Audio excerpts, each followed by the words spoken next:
Ukrainian civil society has been very active in this 1 year. It has sometimes supported strongly Ukrainian government, sometimes even replaced in some terms of when it comes to security or assistance.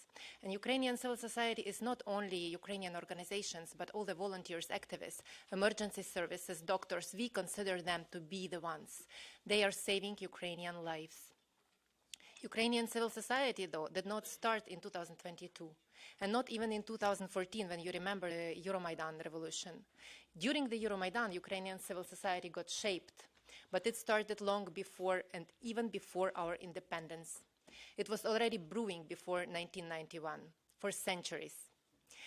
But in 1991, we got possibility and perspective to build our own nation the way we want, to build a state the way we want. And we wanted justice, we wanted human rights, we wanted rule of law, we wanted what you have had.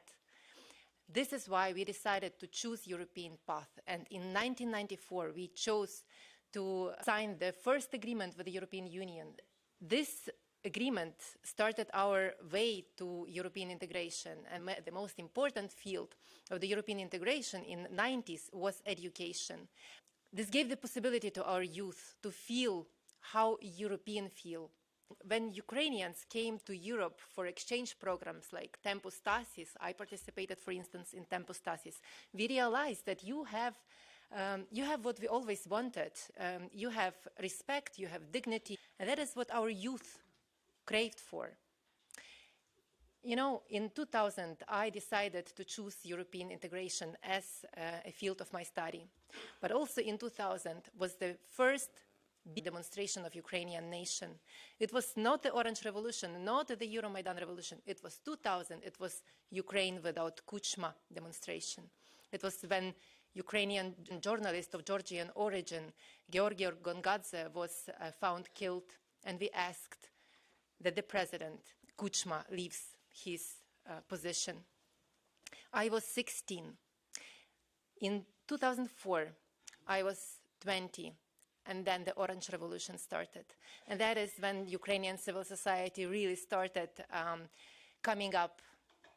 I remember when my mother woke me up in the morning after the elections and said, you know, Yanukovych won the elections. And I said to my mom, it's not possible. Everyone whom I knew were voting for Yushchenko. And I said to my mom, you know what, I'm going to Kyiv no matter what. And that is the same words so many of the students of my friends were saying, we are going to Kyiv. And the same day, all the businessmen, everyone joined to go to help us to go to Kyiv. And we were there, we were on Maidan, it was our first Maidan. And we won this fight, and Yushchenko became the president. And you know, one thing, what I remember from the Orange Revolution, it was half a year after I first did internship in the European Parliament. I did internship in 2004 in July. It was the same month when all these 10 European new countries joined the European Union. I came to the European Parliament with them. It was 1 month's internship. At that time, there was no indication in the European Union that Ukraine may become one day member of your family. But you know what? There was an indication for me. And the indication was the will of my nation. Already in 2004, I knew, and the people of my age knew that we want to be member of European Union. We believed that we will be. It's not just a wish, it's a strong belief. But you know what? In 2013, Yanukovych was bribed by Putin. Putin paid him $3 billion US in Eurobonds to stop European integration of Ukraine and to stop the association agreement. And that is when people of my age and younger and older came to the streets and started revolution. That is when the real fight of our nation began.